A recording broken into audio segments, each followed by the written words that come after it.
the AC was nice and full. Okay, so we're gonna do that. So there's a couple of different things. Welcome to the May edition of the Reset Room. Welcome to Ark Harvesters. What is Ark Harvesters?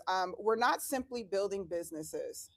We are building businesses and nonprofits and ministries and things of that nature, but we are building vessels of protection. That's what an ark is.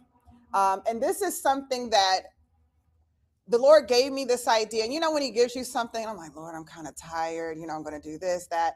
And then He just kept bringing it back. And even before um, coming here, I was in California this last week. And you know how God will put something on your mind when it's a mandate, or He'll show you something? A woman comes on the bus on next to me, and we're trying to get to the rental car center in LAX. And she has this big bag that says ARC on it. Wow. I'm talking, it was like this big, and she's right next to me, and I'm like, okay, Lord. I go on YouTube. Everything is like the days of Noah, this and this and that. I was praying maybe a few months ago, and I was like, well, Lord, da da da da da da. And then He brought me. He's like, Genesis chapter, I think it was 6 or 7, the story of Noah. And I was like, okay. We don't have to do this. I hear you. Let's just go ahead and do it. And so, what do vessels do? They protect legacy. They serve people, and they protect mostly what God loves, and it protects future generations. So, on Noah's Ark, we had the animals. He had his family, right? That was the Lord's legacy that He decided not to destroy. Okay, his family. And when we're thinking about, okay, you have all these animals here, things of that nature. What else had to be there? Well, I know He didn't starve the animals for that amount of time. There had to have been some sort of grains, plants, things of that nature. So it was also something that was sustainable. But as we're moving forward, we are going to see shifts in the marketplace, shifts in the economy. When we talk about the wealth of the rich is laid up for the righteous and things of that nature, but laid up doesn't mean you don't go get it. laid up is like, hey, I have this set aside for you, right? And so we have to go out there and get it. But think about it like this too. In everything that we're building, and as these changes are happening, people are going to need places to belong. There's going to have to be new systems of education. There's going to have to be new places of community. We have generations that are aging right now. One of the next big issues or challenges to be solved here in America is aging. Where are the baby boomers and everyone else going to go? There's going to be new solutions for healing and psychology, as things are going more towards artificial intelligence and robotics and automation. We are going to, and when I say we, I mean human beings, we're going to miss out on some things because you still need a human touch for certain things. Yes. Robots, even Chat GPT misses details at times. Sometimes I'm like, hold on, what did you do? Uh-huh. Gives you wrong information, gives you all of these different things, right? People are going to need safe spaces. They're going to need solutions, in the medical industry. They're going to need new financial solutions. We're going to need solutions for food. We're going to need solutions for housing. I'm seeing in the future that a lot of housing is going to be non-traditional in the future. Where you're going to see people with RVs and, all of these different things as the economy switches. One of the things that the Lord showed me, this is maybe years, I don't want to give a date, Lord. I need to start keeping a journal that's dated. But one of the things that you're going to see happen is He's going to allow many of the systems that people have come to rely upon other than Him to fail. Yeah. Failed economies, things of that nature. But I do know that He is giving a mandate to the people of God to step up. And so oftentimes in the kingdom, we're really great with serving, but we struggle when it comes to leading and building. So if I'm like, hey, can you serve me? Oh, yeah, of course. Right. But when it's time to build, everyone gets quiet. Everyone gets this. Everyone gets that. And so the church, we're going to need more kingdom builders. Why? Because people are going to come with real needs. And the word says that money answers all things. And so they're going to need real life resources. you know, and I know one thing I like, and this is Holy Spirit is bringing me to this now. When the people were hungry, he didn't give them prayer. Okay, he was like, we gotta get this bread and fish going. Okay, when they were fishing, it's like, okay, cash a net on the other side. Let's do these things. And so we have to make sure that we're able to facilitate, you know, spirit, soul, and body. Because while we're here in the land of the living, there's still some things that our flesh just needs while we are here, bringing souls into the kingdom. But here's the other side too, right? I do believe, and my ministry is after Zebulon. One of the anointing that comes with Zebulon is that it evangelizes through financial miracles. Some people are going to come into the kingdom because they saw, you know, the sick being, you know, and the sick being healed and raised from the dead and things of that nature. Some people are going to come in because of what? Hey, when I was hungry, I was saying, Lord, what are we going to do? This person sent the check to me, sent me the food, this, that, and the third. And so we have to learn how to become versatile. So our challenges right now, society is becoming increasingly automated. And we've been called to build solutions that preserve what matters. So one of the things that I want to do is to help us build in community. One of the most difficult parts about being an entrepreneur, if we're being honest, good morning. One of the most challenging parts of being an entrepreneur is building alone. There is a loneliness that comes with it. I remember the first few times that I quit entrepreneurship. One of the reasons why I definitely fired myself. It was the loneliness. You know, I started my first business at 22. I had employees. I felt like I gave my entire youth to business and all of these other things. But having a safe space where you can build and where people aren't pretending, real solutions versus the go get it done.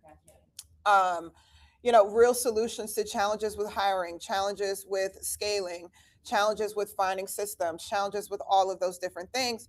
And when you have employees, those aren't the people that you can vent to, or you shouldn't be if you're stewarding it, if you're stewarding it well. So what we're doing today and what we'll be continuing to do with Arc Harvesters is we'll meet at the last Saturday of every month at this time so we can get it done top of the morning. This is the time where kids not worried about you. They're not worried about, most of the time people not start worried about you until about 1 o'clock on a Saturday, right? It's like, okay, cartoons, all this other stuff, mow the lawn, do whatever else you need to do. So as women of God, and maybe, you know, men of God later in the future, you know, this is a good time where we can carve out that time. So here are the group expectations. One, to share insights. One of the things that I loved about our first meeting was we were helping each other solve a lot of the challenges that we had. Another part that's difficult sometimes with entrepreneurship is you live in your own head. And so we have different people who are great at different things. You know, Bianca's an amazing marketer. You know, we have educators, you know, psychologists, all of these different things. I believe after the last meeting, I said, wow, I can really tell that, you know, they are therapists. Like they're so like insightful and like academics. And I'm like entrepreneurship sales girl, like, let's close it. Let's get it done. I'm like, well, let's consider. And I'm like, and we needed all of that. Yeah. So we're going to share insights. We're going to participate. You're going to ask questions. We're going to challenge each other's assumptions, help one another. Don't feel as though you have to stay silent. Remember, every single one of us comes to the table with experience, wisdom, gifts, talents, and most importantly, access to the Holy Ghost. And there are times to where I believe because of some of our inner issues, we have issues with hearing the Holy Ghost, but we really don't have issues with hearing it. We just have blockages from what we want to hear versus what we don't want to hear, our preferences, things of that nature. And so we're going to start this session around offers, and we're going to do what's called a cash challenge. And the reason we're going to talk about revenue generating offers is at the last meeting, I had everyone put a sticky note of all of their business challenges, all their business problems. And when I went back to audit all of them, the majority of them, the solution is going to be around revenue. Money answers all things, okay? And so So we're going to be talking about, the challenges of systems, how do you communicate your value, how to create sales pipelines, how to create funnels, how do you price correctly, how do you grow without wasting money on ads, how do you know what you're doing, what systems to implement, handling more volume, managing bookkeeping, managing resources, structuring contracts, balancing life and business. And then we'll get into people. How do I find aligned partners? Whether you have an actual business partnership or the framework of my business's systems is that I have contractors who are specialists in what they do. I take on a client and say, hey, this is what this person needs. Oh, great. I have someone who's amazing at quality assurance. I have someone who's amazing at recruitment. I have someone who's amazing at these different things. So partnerships can look like a lot of different things. And so we can talk through, hey, what does a good partnership look like? Do you want an actual partner in your business? Do you want to have contractors and partnerships and things of that nature? How do you hire? Knowing what positions need to be filled and when, where to find people, how to manage these different personalities, how do you get more time? This is one thing that I want to share with you guys. One of the things that we are feeling and experiencing right now is time is actually speeding up in the realm of the spirit. It's accelerating, and so and that is good for this reason because God is releasing his favor to builders. So you're going to be seeing people meeting spouses faster. You're going to be seeing people building faster, all of those different things. So my prayer has been, Lord, help me to get to where you are because I can feel that I'm actually behind. Okay. Help me to get to where you are to make sure that I'm not attacking this time and season as if it were 10 years ago. Yes. When I had a year to him and her, when I could waste time doing this, and it's like, oh, like a little lamb going through the valley, and now this lamb gotta have some muscles. Okay. And so we're gonna go through that. So the first thing that we're gonna do is we're gonna look at and we're gonna go through our ICP frameworks, and today we're gonna go through our idea customer profiles. Yes. You didn't receive the email? Hold on, let's see. Go to your spam. Oh, hold on. Mail delivery subsystem. You did not receive it. Hold on. No, yeah, I did something wrong for it. Tell me your email. Book Tiffany C. Oh, I put booked. Okay, B-O-K. Yep. Tiffany C. Gmail.com. Oh, good. Yeah. She is booked. Yes, don't miss the 10. Yeah, I heard booked. Like she is booked already. Okay. Good. Go ahead and go in there. So everyone, and I wanted to say this too. Inside of that, so you'll have a folder that says Reset Room May 2026 edition. And then I'll add you guys to April so that way you guys can see what we did in April. So there's three things that's in there. The first one is the cash flow challenge. So today we're going to go through our offers, our revenue, and it's so funny. I was sitting there and I was like, okay, Lord, how do we do this? And I remember in sales, one of the most effective ways of increasing revenue is to do it as a group. So then, because sometimes we get very comfortable with letting ourselves down. Yeah. Okay. But letting the group down is for me. And because I'm competitive, I never want to come in and have to be like dead last. Okay. Why are you looking like that? Okay. So the first thing I want you guys to do is open up the cash flow challenge. It's just a little thing. And so when you get home, you can write with it, like maybe on an iPad or something like that, put it in a PDF. But we're going to create 3 offers today, and we're going to set a revenue goal for these 3 offers. All right. Where you're going to have your high ticket offer, your mid-tier offer for your ICP2, and your lower tier offer for ICP3. And we're going to put a revenue target to correspond with all of them. So meaning by the next time we meet, okay, we're going to see where we are for the cash flow challenge. And the idea is that by the end of 2026, okay, we would have hit the majority of our goals. Now, here's the thing when you do this. When you do challenges like this, even if you miss it, okay, for those of y'all who are really hard on yourselves, you still did more than what you would have done had you not done the challenge. Okay. And the reason I'm doing this is so we can move from, it was in the video too, but this really hit me. Cindy Trim said this, moving from assignment to mandate. This is why in the West, there's not really repercussions to not completing your assignments. Like if we were in Nigeria or something like that and you have an assignment due and you don't do it, it's like your teacher's going to get at you, your parents. There's just so many tiers of accountability.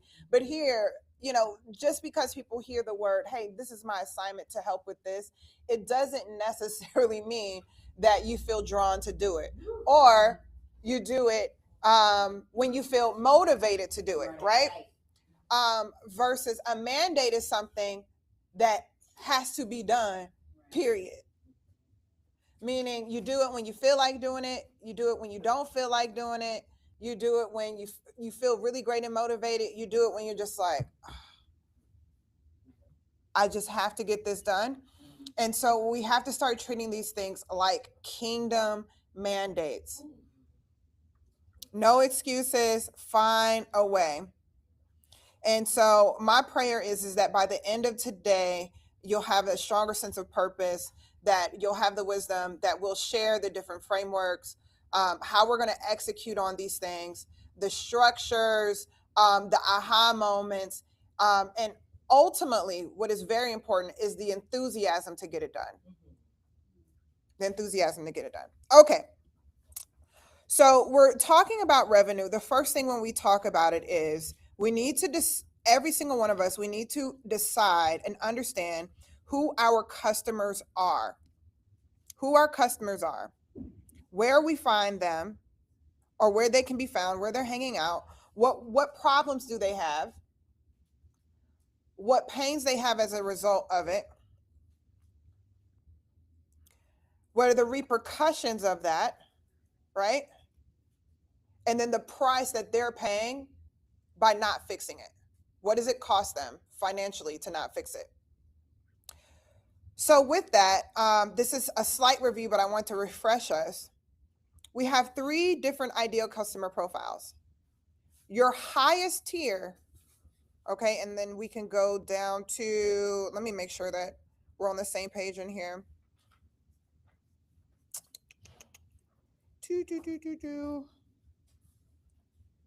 Good. We're going to go down to ICP 1. That is, it's not numbered, but go down to ICP worksheet. It's on page 8 in the PDF. ICP 1. And the reason we're starting with this person is because this is a person that we should target first. They're the easiest customers to work with. Are we in? So we are in the ARC Harvesters Reset Room Roadmap. It's a PDF. And then you scroll down to page 8 in the PDF. It says Freedom Seeker. ICP 1 Freedom Seeker.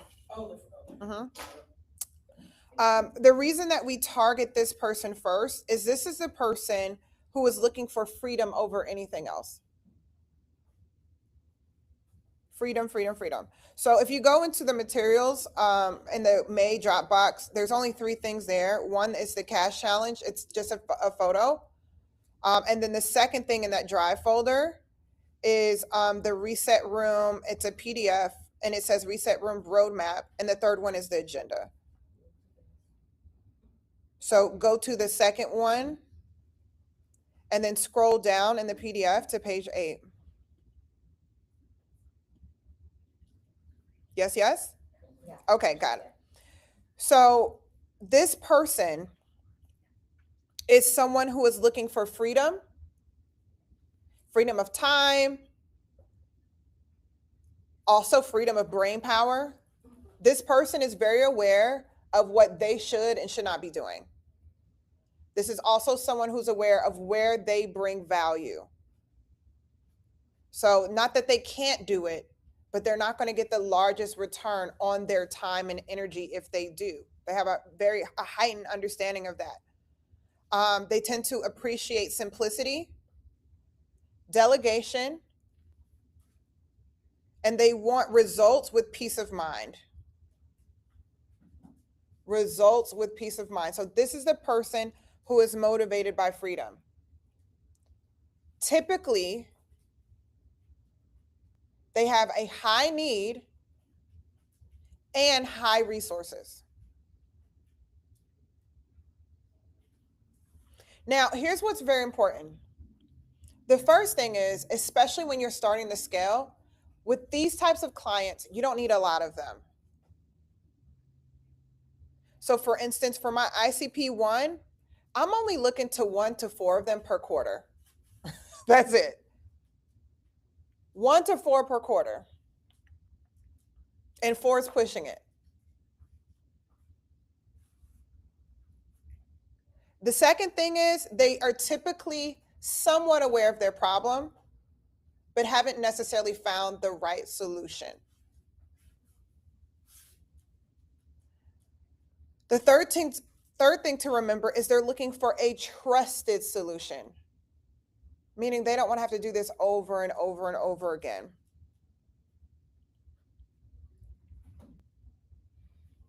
So I want you to think about your highest quality client and what you do. What are the problems that they have?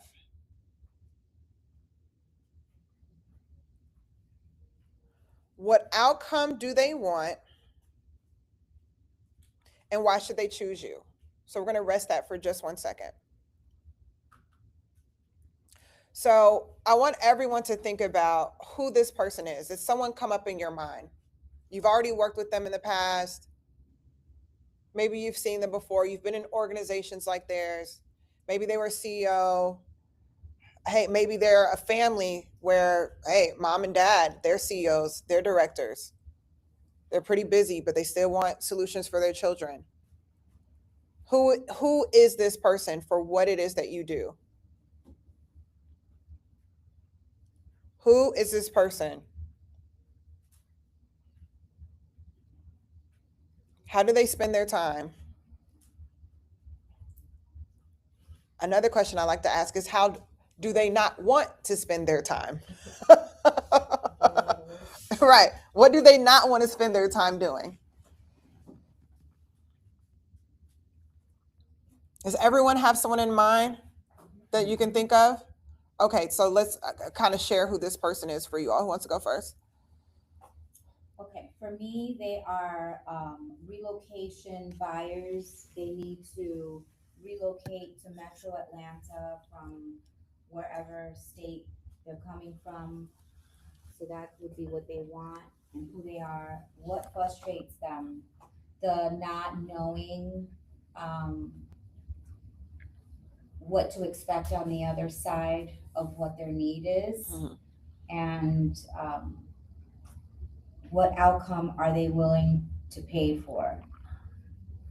As smooth of a process as possible, less complications. So I tend to have to insulate a lot and be very strategic with my words, my processes, I have to see the long game and walk them through the journey.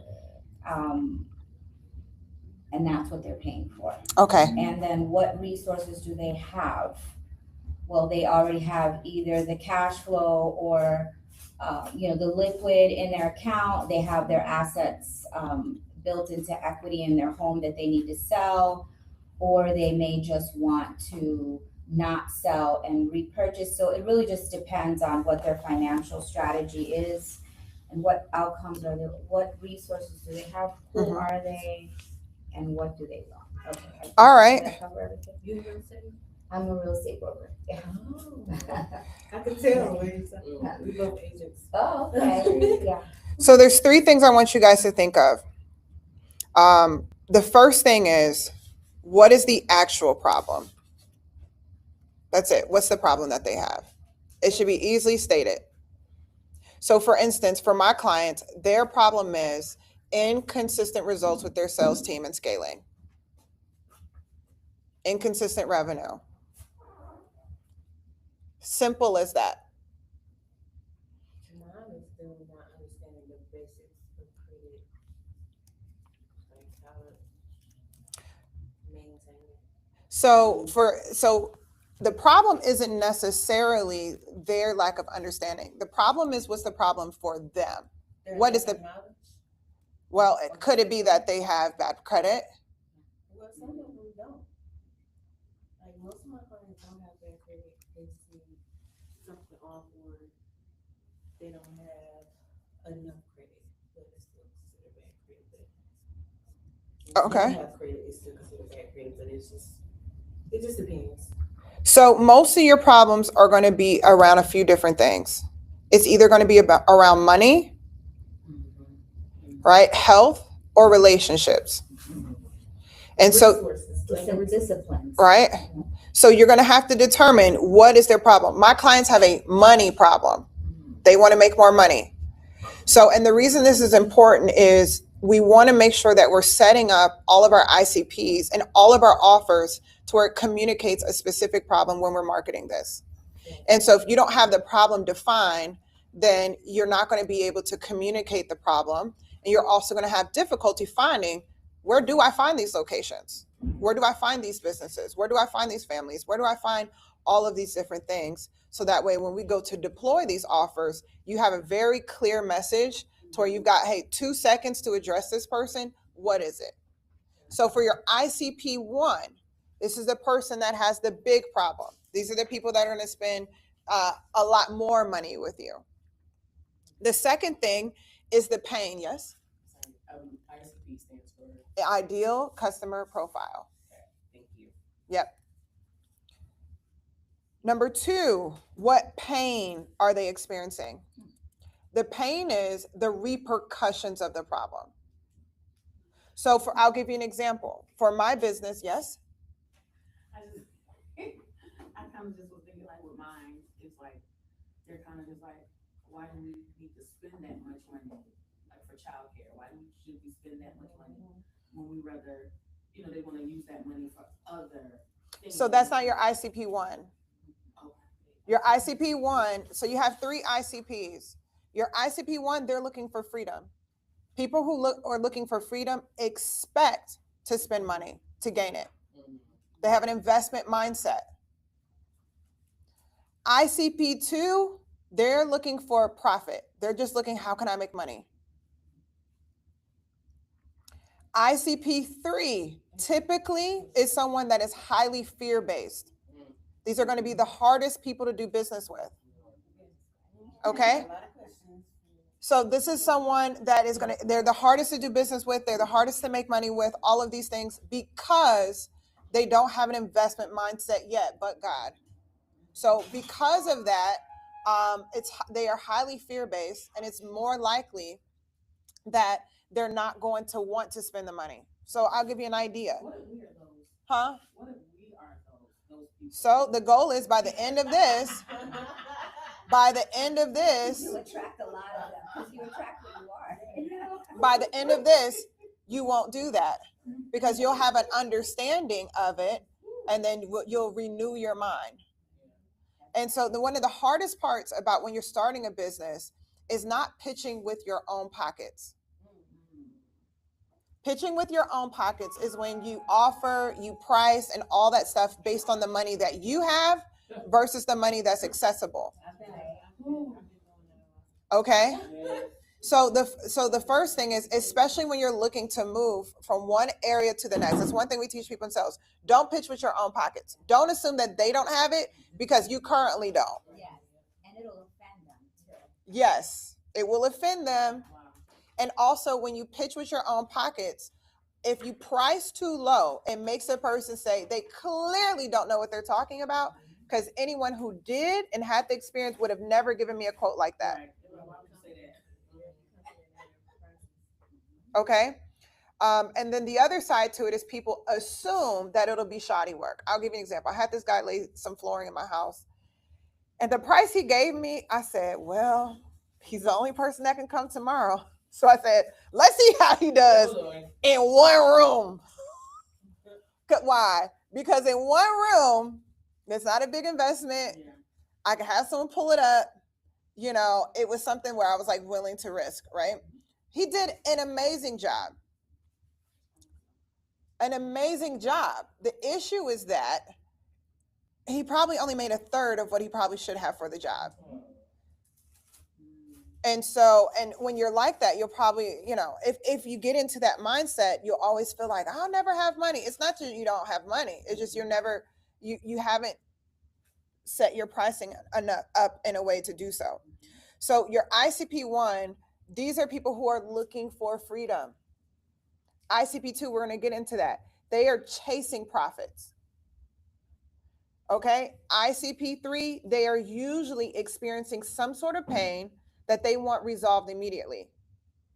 The issue is typically they have high need, low resources. Now, that does not mean you don't work with ICP3s. It just means you change your expectations around it. The reason I start with ICP1s is typically most of us, and I had to do this correction, we usually start with ICP3 because they are the closest. Y'all can breathe. Do I need to put some music on in the background?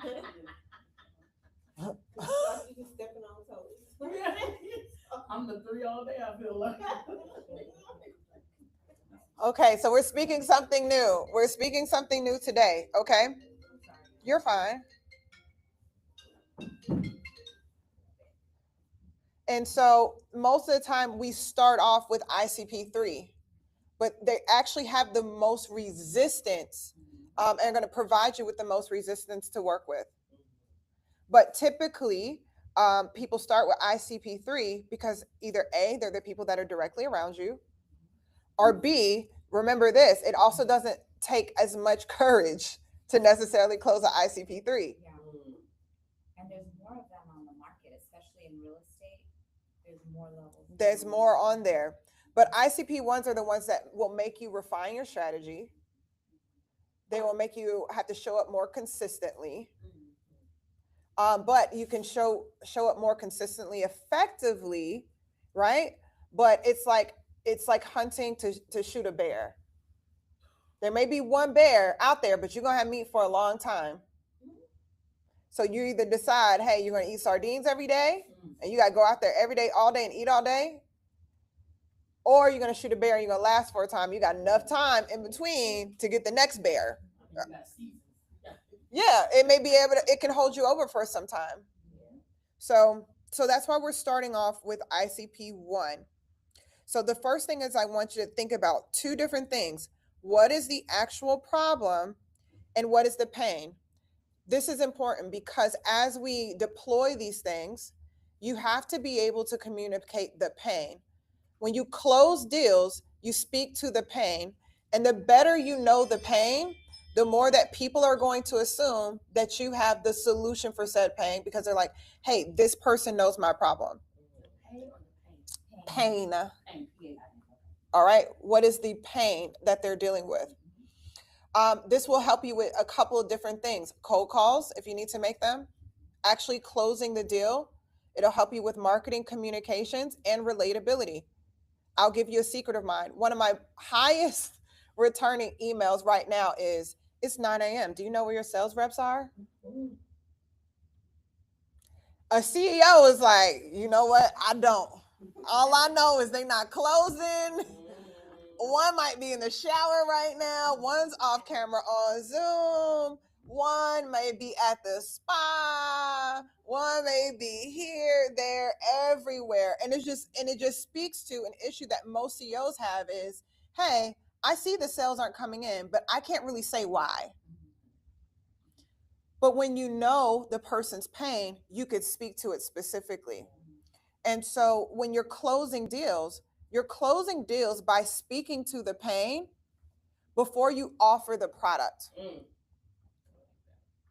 So we're going to go back again. Your particular client for ICP1, what is the biggest problem that they have for them? So typically it's going to be money. Are they losing money? Is it impacting their relationships, or is it impacting their health? And just, just write it down. And what kind of just like, how can having childcare, be a thing of like just losing money? Well, go ahead. How you gonna make money when you gotta watch these kids? Or how can your team make money if they gotta watch their kids? Or how can I have a successful turnout if can't nobody come because they don't want to watch their kids? Well, I'm saying for the parent that, you know what I'm saying, for the parent like The that parent has the person and they see it as they're losing money for paying that person to take care of the kids. Well, you're assuming that there's a switching cost, but there may be people who have a problem, and that's a one-to-one, like you're trying to go parent to parent. But if I'm host, for example, I have clients where I host events for, and they're looking for childcare for events, or somebody's having a wedding, they're looking for childcare for the wedding. So you're not going to the parent, you're saying you want to have a child-free wedding, but we're all adults and all your bridesmaids, and you're supposed to have kids. So you're providing childcare not on an ongoing basis, but the summertime is coming, people are having in-person weddings. Now you're trying to solve a point in time issue, and weddings have come with a tax premium. People tax extra just because it's a wedding. The same childcare for conferences that are coming up. If there are companies that have a good maternity leave policy, then when they want their people to come back and they got a retreat, who's gonna watch these kids? But who's gonna have the kids accessible to have a mother's room, or where they can nurse and still. So the individual parent is probably not the customer profile that Yanni is referring to right now. Or you can, there's so many, and thank you so much for that, because again, it shows us how we can think outside of the box for what we're doing.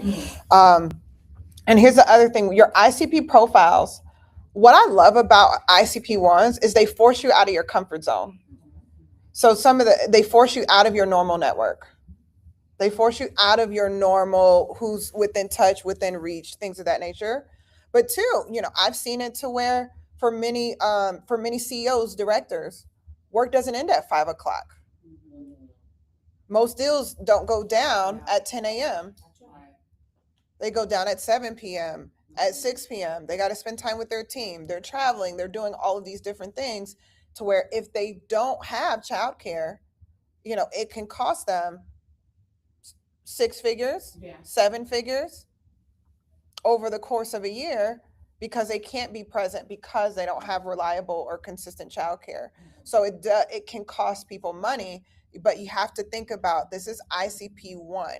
So I want you to think about, this is the highest quality person.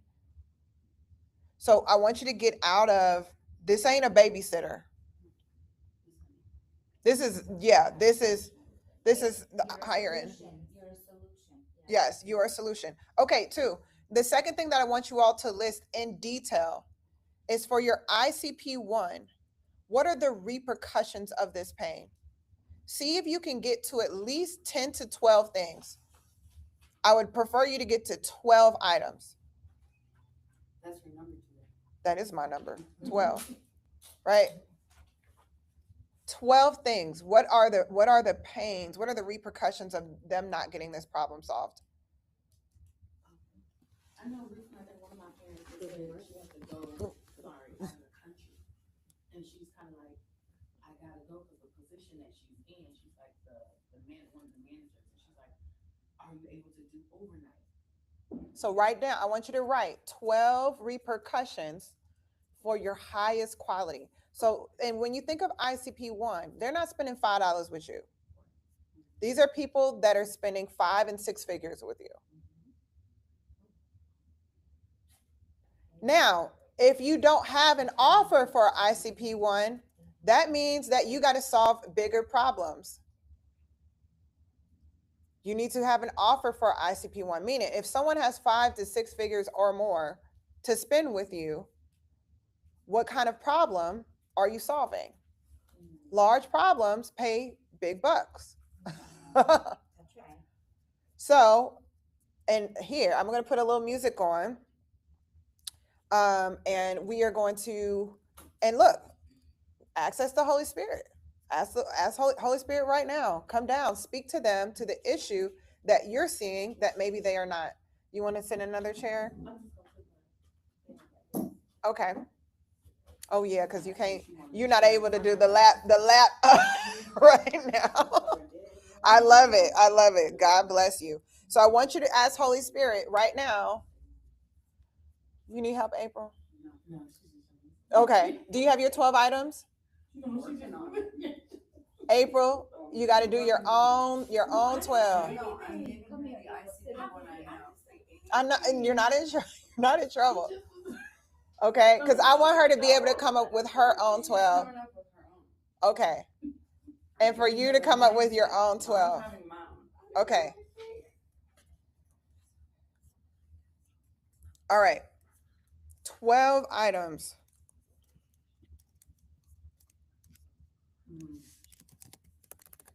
Okay, so it'd be like 12, what are the repercussions of that? So I'll give you an example. For mine, the repercussions of having inconsistent sales teams. Number one, recruiting costs skyrocket. They're always paying for different ads. They got to pay for LinkedIn ads. LinkedIn ads are very expensive. They got to pay recruiters. Most recruiters charge 3 months worth of pay of whatever their salary is. So there's high overturn when sales are inconsistent. So they're spending 5 figures to hire one person for a position. Training costs go up, right? Having to bring in trainers. Every time they have to, another sales rep train this sales rep, typically sales go down. It's very difficult to plan when you're constantly having in and out, in and out, in and out. So this is for the ICP-1. This is for ICP-1. What are 12 repercussions to the pain that they have? See if you can come up with 12.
All right. So are you guys at 12 yet?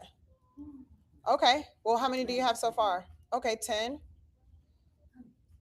So who would like to start with their ICP one repercussions of the problems that they experience? I'm listening. You want to start? No, I'm listening. Okay. Do you want to start, Bianca? I can start. Okay. So I'll state the problem just for context. The problem is that they usually don't have the staff or the internal knowledge base to like deploy their programs to make impact. Mhm. And so the repercussions is that they're wasting money on programs with no impact. They're disappointing their board members. They're missing out on the expected ROI. Their corporate social responsibility is just it's just like a publicity stunt. The partners in these programs end up going to other orgs, so they lose their influence in the area. Their staff are unable to complete the billable work because they are trying to learn and implement like social responsibility programs. Their clients are unhappy because the staff aren't focused on the billable work. There's a missed opportunity to be a thought leader in the space because their programs are having an impact. If it's a workforce program, then there's usually a pipeline, like a workforce pipeline that ends up being closed. And they have no momentum. That's 10. I'm like, what you looking for? But they don't get any momentum in the areas they're trying to have impact. Okay. I think I have 3. Okay. Go ahead. Not have access to funds. For like the ones that got the money, Mhm. but knew their credit card strategy. Mhm. I put their proof of income not formed correctly, and just I put lack of time Okay. because, like I said, most of them are just looking for freedom, so they don't want to do all the small work.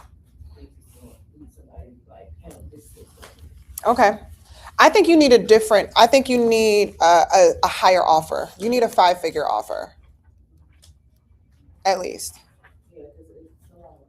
So when you're thinking about this, right? When you're thinking about your ICP one, how I like to think about it is for this person, if you fix this, it has generational impact. It has a large community impact. So for instance, when I think about my ICP one, me performing my job well doesn't just impact the company, it probably will impact anywhere between 10 to 20 families. It's going to impact the community because more people are spending money because they have more money. And I'm thinking about ICP one, it's not going to just be one person. So maybe is it that you need to create a regional program? Do you need a sponsorship? I think she had that for you last time. Is it that you need the city to sponsor a credit event? Is it federal funding for something that you can do at a larger scale that can come at a premium price? So tap into that. And I think the beauty of it is, again, for ICP ones, you don't need a lot of them, but you got to know what it is you're going to offer. And then you pitch that so you can bring that in. And it's like, look, you good for the quarter. Yes. I propose another way to think about it. Yes. What's the amount? Like, I like the IKEA model where you talk about like how much it's gonna cost and then you build something. Mm-hmm. If you can pay for that. So it's like, what is the amount that you can do? Like 2 clients in 1 quarter. Because 1 client per quarter would be probably scary, but like, how much is that? And then what would someone pay for that you can provide that, like, what service can you provide that would cost that much? So instead of trying to say like, okay, I do all of these things and we're gonna stack them all so that it's worth 10 grand or 5 grand, do it the other way where you say, okay, I need 1 client that's gonna pay me 10 grand. Like, who has that amount of money and what would they buy from you? It's kind of like reverse engineering it. Yeah, like she was saying, if we start thinking with our own pockets. That's right. I just think I need to structure my business more too. That's why I need to go ahead and schedule my 90 minutes. It's because it's like these questions is making me think a lot of, okay, where I spend too much time at and where I don't need to spend too much time at. So, but don't even worry about that. Just who can pay you 10 grand? I just, I don't know. Right. Or, So it's a different client. So when you first start with real estate, you're working with the ICP threes a lot. And it's very emotionally taxing. Some of them don't make it to the closing table. You don't get paid for your time and your effort. It's very taxing, but you're gonna have a baby, you don't have that much time.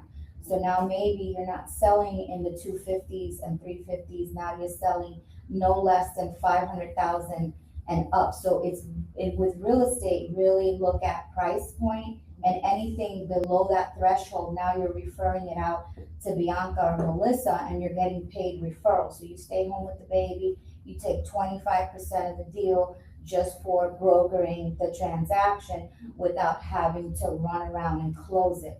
And just change so now instead of having to have 25 transactions to make 300,000 a year, now you can have 5 transactions or 3 transactions and still make the 500 or more. So it's a higher price point, it's a different client, it's a different mindset, they have different needs, they think differently, it's a more refreshing experience. It's gonna challenge you more, but it's not gonna exhaust you.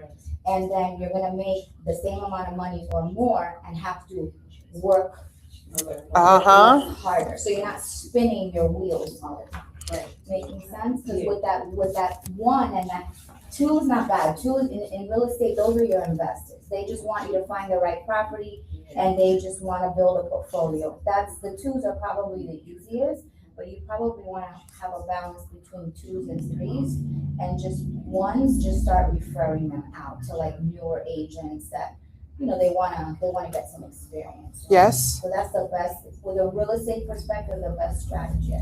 And another thing too, what is the amount of money that'll get you excited to leave your house? You like, let me go ahead into the office real quick. What's gonna make you jump up at 5 a.m. and say, I can't wait to tackle this? Yeah. Where you don't even have to tap into how do I get myself up and things of that nature. Okay, I'm gonna go through mine. All right, so for my ICP 1, the first thing is their recruiting costs skyrockets. They got to pay recruiters. They got to pay all these. They pay 5-figure in training costs. The other thing is their sales are inconsistent. Their team is burning through leads that they're paying a lot of money for. They're burning through territory. Also, for many of them, they have a cost for because it takes them so long to close customers and deploy services. So you got to think about the people that are involved with deploying this thing, the installers, the people who are going to put the flooring in, the construction workers, things like that. While they're not closing these people, they're still paying. Also, unused CRMs. So they're paying all this money for CRMs and the latest this and latest that. They're not even using these things right. Then another big issue that my clients will have, and the pain it costs, is while they're not scaling, their competition gains more market share. So now they have more work to try to close them. Another thing, the CEOs, directors, managers, exhaustion, having to have the same conversations over and over and over again. Sales reps become indifferent. Team culture deadens because they get a culture of low expectations. What is a culture of low expectations? When the ceiling is very, very low. And so every time you bring people in, they default to this very, very low ceiling. The lack of the ability to expand because of consistent revenue. Or say they have clients. Their clients are unhappy because their penetration rates are low. So these are the different issues that they have. Now, here's the third and most important question is, what is the cost to this person over a lifetime if they don't fix this problem? You have to get really good at putting a number to what this really costs them. So think about it like this. We'll even talk about with childcare. How much do they charge you when you pick your kids up late from daycare? Like $5 and $10. Okay. A minute or 5 minutes. Every minute. Okay. So think about that. Think of how much it costs for last minute this, last minute that. Sometimes you think the cost of therapist.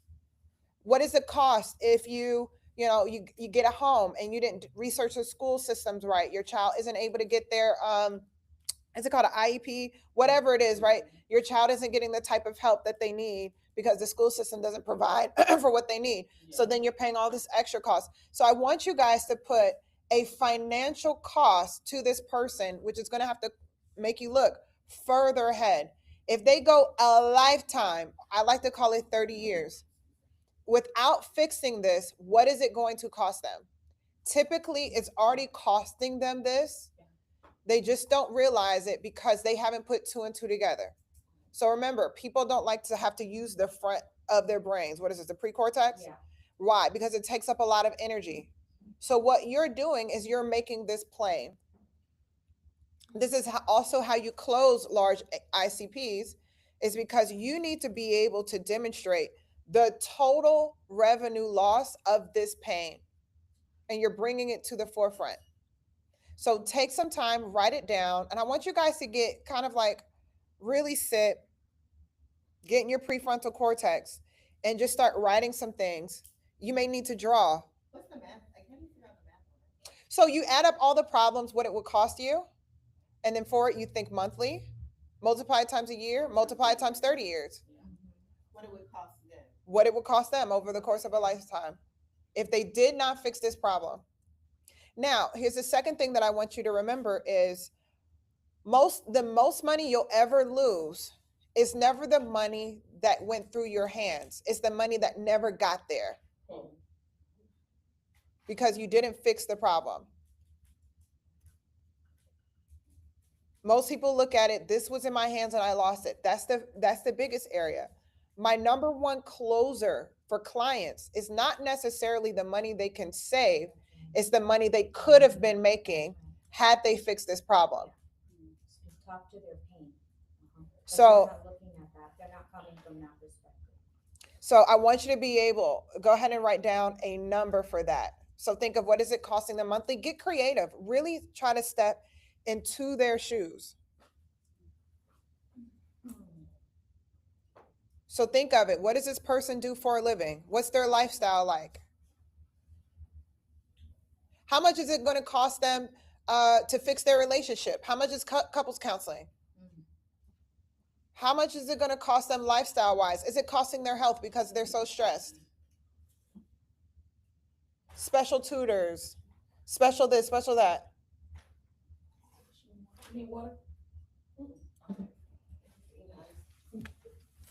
What does it cost them? Put a dollar amount next to it.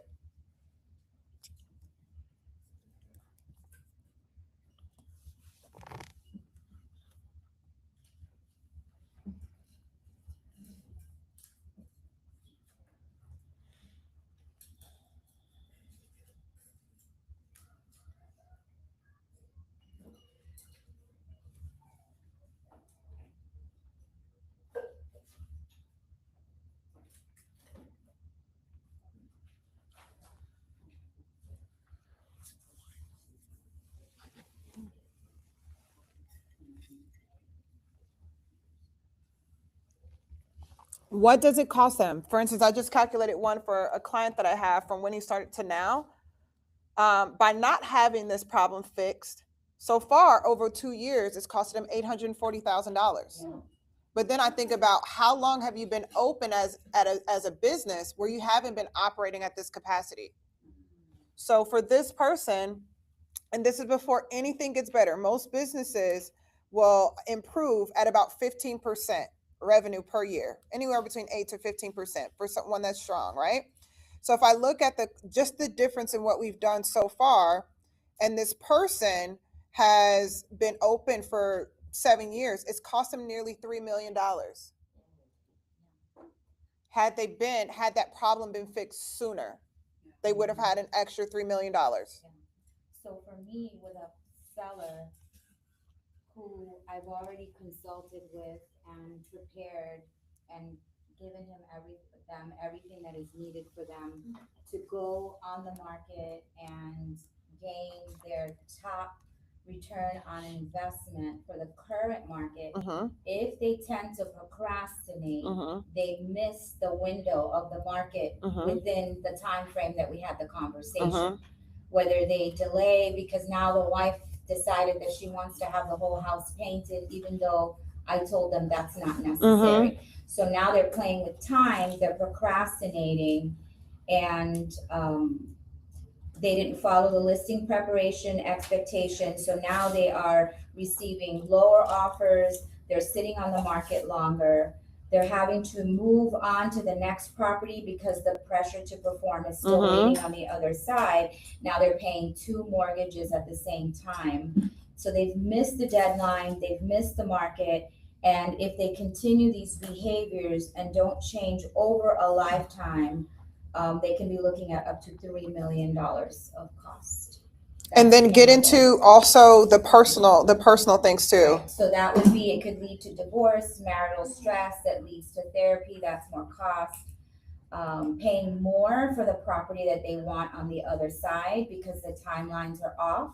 So now they may be dealing with competition that wasn't there when they first started the process and the conversation. Absolutely. So now they have to offer more in order to win the bid.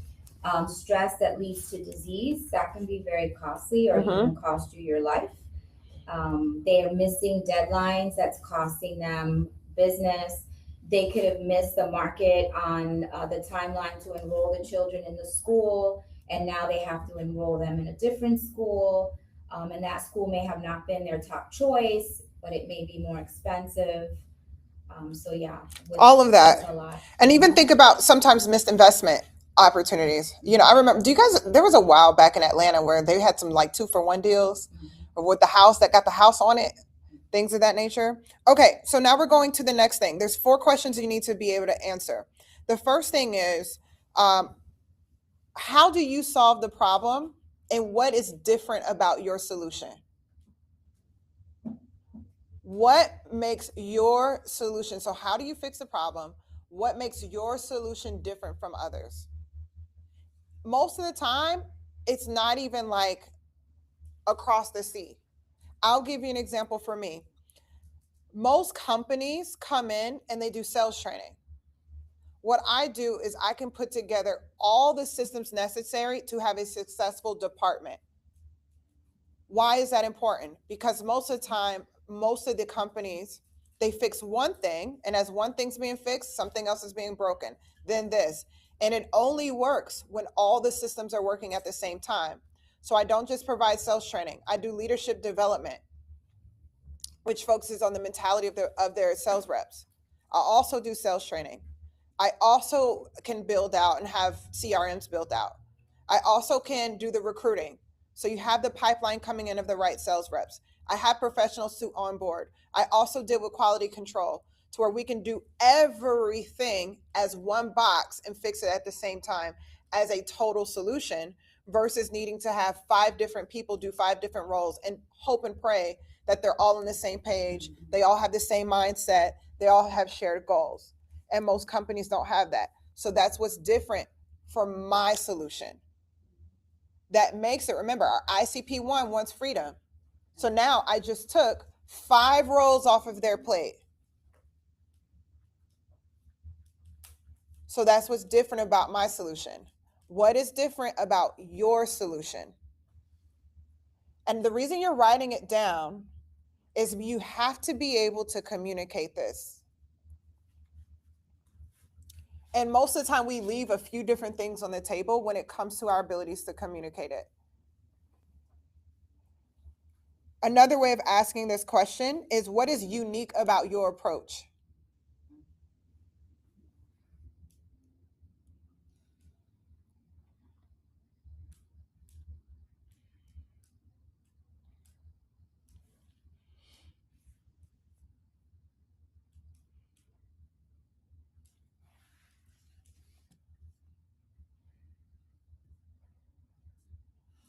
So one of my newer clients that I just started with, we were having a conversation. I was stating to her that with the childcare that she's asking for, I said I stated to her, because we're friends, we've known each other since high school. I said it's business. We come in and this is a business deal. This is not. It's not about our friendship. It's not about how long we've known each other. We know we have a friendship, but it can't be about our friendship. Mm-hmm. And she's like, why not? Why can't it be about all of that? Well, I think the number one thing is when you're missing pricing, that's what people will say. Right. So you need to have, if everything is established, then there's a lot less that's up for negotiation. Mm-hmm. So one of the things that I put in my email is my actual fee per sales rep.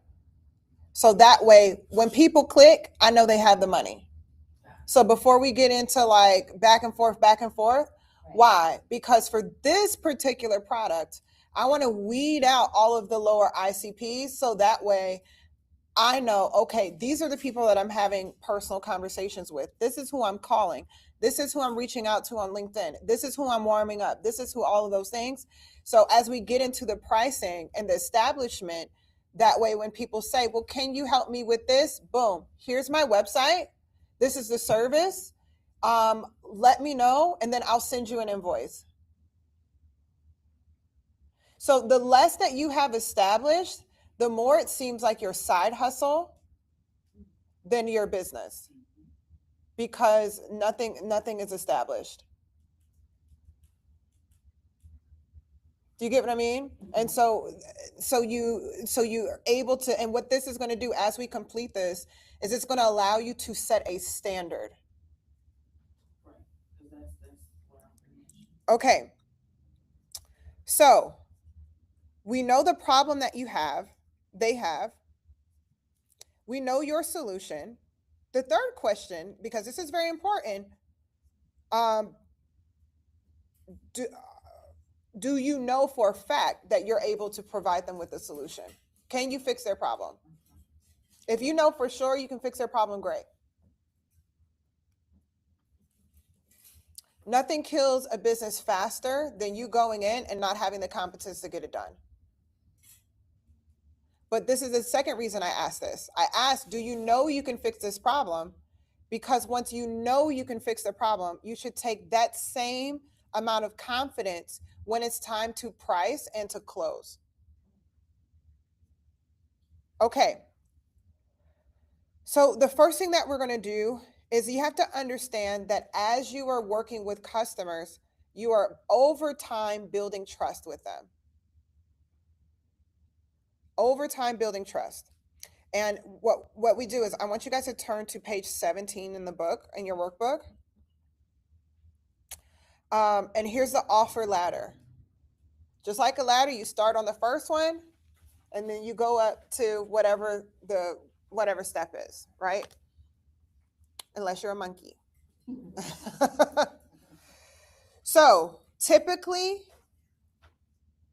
as they go up the ladder, what you're doing is you are increasing trust. So they hear what you're saying, but you're giving them the opportunity to experience you.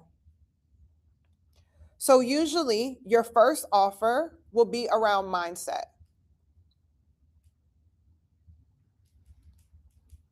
What is the mindset behind these things? So for instance, for me, my offer one for my ICP one is a consultation. 30 minutes. What's your problem? What's going on? It'll give them an opportunity to hear, and it'll also give me an opportunity to hear. So it's usually around mindset. And you think, based on this offer, what should the specific outcome be? For me, by the time I talk with them, they usually have an idea of what the actual solution needs to be and what's missing. So most of your clients are going to understand the pain, right? But you will usually speak to the cause of the pain. For instance, I was listening to someone speak the other day. He was like, oh, my foot was hurting. My foot was hurting. My foot was hurting. But what he didn't realize until he went to the doctor, that the pain he was feeling in his foot was actually coming from his back. So no matter, he could have iced his foot over and over and over again, but it wasn't until he spoke with a professional that he realized, oh, there's an issue with my back. This is why this ice pack is only giving me temporary relief. So for me, my mindset is usually by the time I speak with them during a consultation, I'm usually giving them the outcome of this is what your actual problem is. That's for me. From that point, you determine a price and a delivery method. For me, this specific thing is going to be over the phone. Why? Because most CEOs, they're relational. They want to talk to you. If they're really dealing with you, not only do they want to talk to you to see your level of competence, but they're going to see if they like you. The rule to business is this: if they like you and they can use it, they will buy it. If they don't like you and they can use it, they will not buy it. So yes, do you need to be competent? Absolutely. But you know what's highest on the list? You need to be likable. That's right. This is why I love the fruit of the Spirit.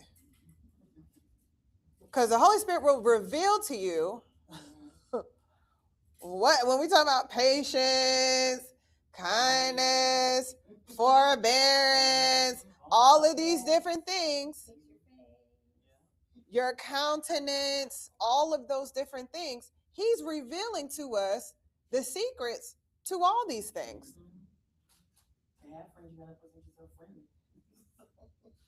The other side to it, even when we talk about, boldness, fear, all of these different things, but that's the rule. And then here's the third rule to it. So if they like you and they can use it, they'll buy it. If they don't like you and they can use it, they will not buy it. And if they like you and they maybe can use it, most of the time they'll tell you, I need to think about it. But this is why you need to have that list of 12, because you need to be able, for me, I've got like 15 to 30 minutes to be able to speak to their pain. You can't come up with it on the spot. You got to know, oh yeah, it's going to be this. Have you thought about this? Have you thought about this? Have you seen this? Have you seen this? You got to be able to name a list of those repercussions within a short period of time. This is why we're having you guys write this out yourself. Why? Because this isn't what we're doing right now. It's not homework. You've got to know this. Offer 2, strategic. This is when you give someone the mindset behind it, the strategy behind it. So this is for me typically this is for my ICP2. I may sit down with them for a one-on-one with coaching. I may sit down with one of their managers, or I may go into their office location, meet with their team, and provide them with strategy. So your second offer is generally strategic. This is how you do something. This is where you give more how-tos, but technically you are probably hands-off. ICP3 is where it's tactical. This is when you go in and you do the lifting. This is where you bring yourself in, you bring your team in, you bring in whatever, and you're like, this is when people say, done for you, boom, boom, boom, boom, boom. Done for you ads. Done for you event planning. Oh, you don't have to plan your event. We'll actually plan it. This is when people hire a wedding planner. Why? Because they're not going to tell you, oh, these are not a vendor list, not all of that. This is, I'm bringing in my photographer, my this, my that. All you got to do is show up and be pretty. That's your third offer. Your fourth offer is usually ongoing support. How do you keep this thing going?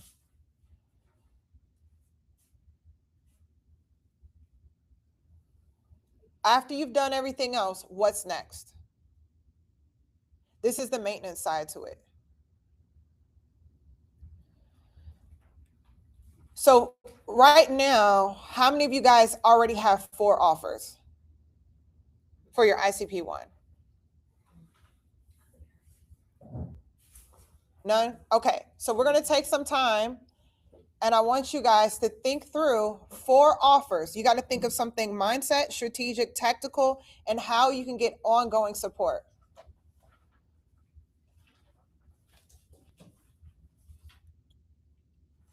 And then and I want you to fill out on here After doing these things, what's the outcome? What's the price point? And most importantly, the delivery method. The ideally, the first offer all the way down, the delivery method for offer number one should be the simplest and the most cost effective. Delivery method. What does that mean? Is it an email? For me, it's click my calendar, schedule this Zoom call, or reply to this email. Why? Because it don't cost you nothing, or it may cost you something, but for my first offer, it's because I'm dealing with CEOs. But click this calendar link.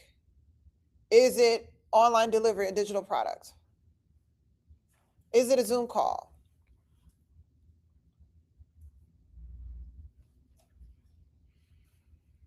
Offer two for me. My strategic can be one or two. It could be a Zoom call or it can be in person.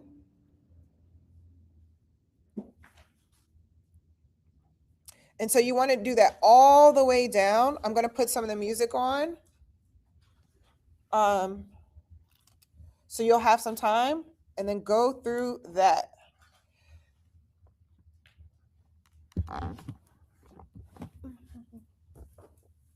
Is this helping you guys? I know, right?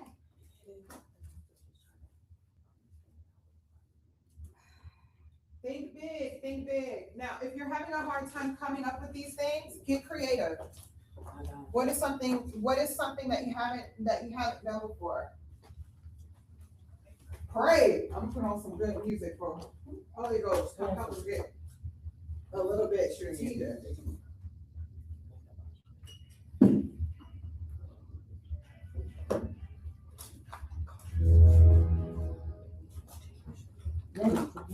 Connected.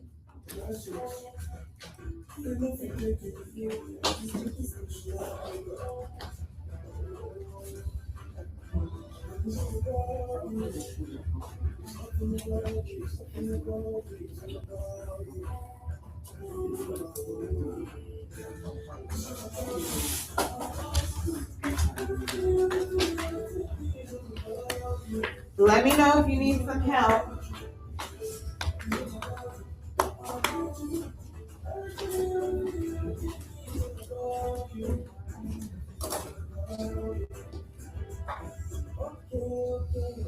Thank God for a brand new day. You see the best thing come out. I'm one of the shower. I'm glad that you're mindful of me. I'll return when it's you. And now I got you. Let me leave you. Looking like a dream come true.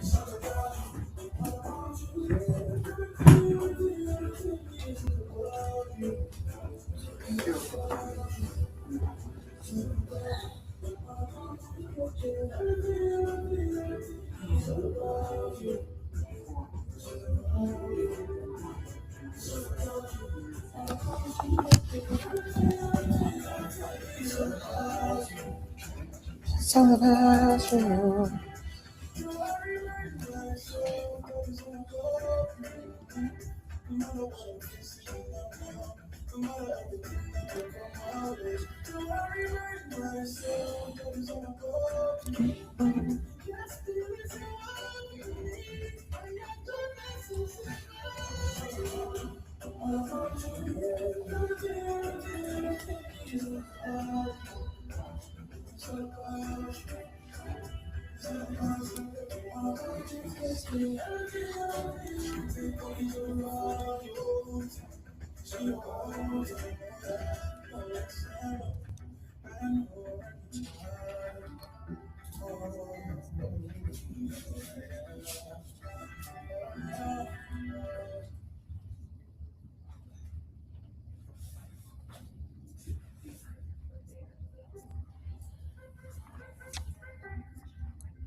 All right. What do you guys have? So have you guys come up with your 4 each? Do you have yours, April? So what I'm telling my parents, like when I'm talking to them, when it comes to their mindset, because of course they're like, well, are you just gonna take care of the child? I'm like, So for this isn't the mindset for the parent, right? This is what you're offering. right. So it attacks their problem. The first offer is, hey, this is something that will show you how to fix this mindset wise. Right. Then your second offer is strategically, hey, I'm going to give you additional strategy. Yeah, So so I'm telling them like this organization, these are the things that I can do, what I'm capable of doing. so that's not what we're talking about right now. Okay. So for instance, I'll give you an idea. Um, let's say you have your first offer is the mindset, what makes someone a good nanny. So it's attentive. But you create an offer that you can sell that educates someone on that pain point. What's a pain point for people who are looking for caregivers? The pain point is, hey, not only how do I find someone for my child, right? But how do I find someone's good? How do I find someone that's reliable? What to look for? I'm not saying that's the offer, but it could be that. Something that delivers to this person where it fixes the pain, but it's mostly the mindset work behind it. The second one is when you get more hands-on. Slightly more strategic. The third thing is you fix the problem, but you're fixing it yourself. And the fourth one is ongoing. So it's not necessarily about you talking to the parents. It's saying, hey, I don't know April, because what you really have to do is say, right now, your main challenge is most of your customers are people who know you're friends with. That's why you're running into all these issues with people wanting it to be based on friendship. So this is someone who doesn't know you. How are you going to introduce them to the services that you provide? What's going to be the first thing that says, I can trust this person? It may be a landing page on there. It could be a landing page that says how to find a good nanny. Da, da, da, da. They finish reading it, looking for a good nanny. Let's look at the availability. Give me a call.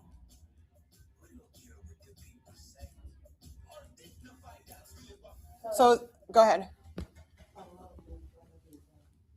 So I was gonna ask, so like, basically, like, my first offer, I'll do it, like, set things I want to do, executive, like, executive,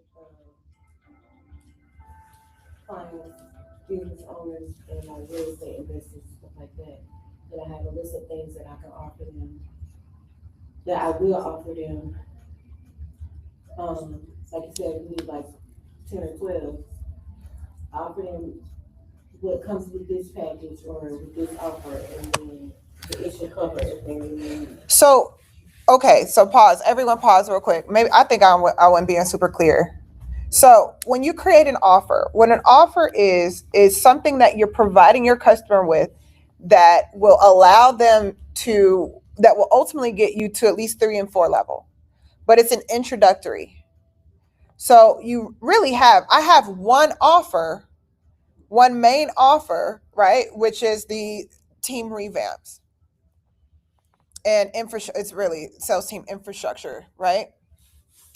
But based on those things, I have a customer journey that has 4 points to where maybe someone isn't comfortable immediately with spending 5 figures with me. So before we get here, I'm going to have them spend money here and here. And then eventually, usually by the time they get here, they say, girl, just do the whole thing. So basically, we can break it down. Break it down. And then by the time they get to the 4th, this is, you already did these 3, but I need you to maintain this. Do you get what I'm saying? So it's the big thing. But before we jump to spending this kind of money, this person may say, well, let me see how it goes here. And then let me see how it goes here. Now we're here. This is typically what we call a rehash in sales. Meaning you already got this sale, but this is the add-on. This is the ongoing type of thing. So it's like if you call a pest control person, you see a rat. Then they're like, oh, okay, we fixed your problem. Also, we have a thing. I got bit up by 12,000 mosquitoes. You have a back porch. We also have this. We will come here to maintain this so you won't end up with this again. So it's one main product that they provide, but they have multiple ways to take you on a journey to build trust and also multiple ways to gain revenue. Typically, when someone does business with you by offer number two, if you do a good job and you show up consistently, they usually will say, let's just go ahead and get here. So it's like Because it action. ends up costing them more money, usually, over time to do this. Yes? So it's like action. Action is what's gonna get you to the third. Most times, yes. So you have to come up with something that introduces someone to your business. So as we're formulating this, you're coming up with something where it's different stops. So you're thinking of your customer, the problem. You're solving the problem, but what are the different stops they can go on to solve this problem?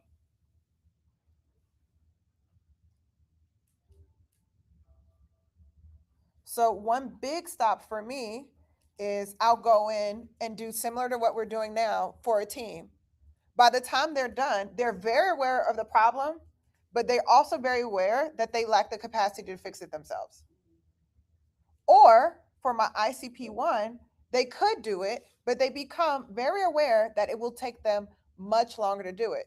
And what does your ICP1 value? Freedom. Yes? So this is why I was saying you talking to her ain't gonna help. Oh, no, well, I wasn't necessarily, You got to really, what I'm saying is I'm challenging you to really dig into, okay, what are we doing? How do we, how do we really build this thing out? I have a question. Yes.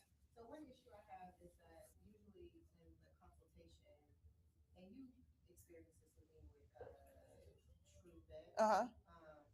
there's a lot of like claims or assumptions made that of their like capacity and ability to provide or Uh-huh.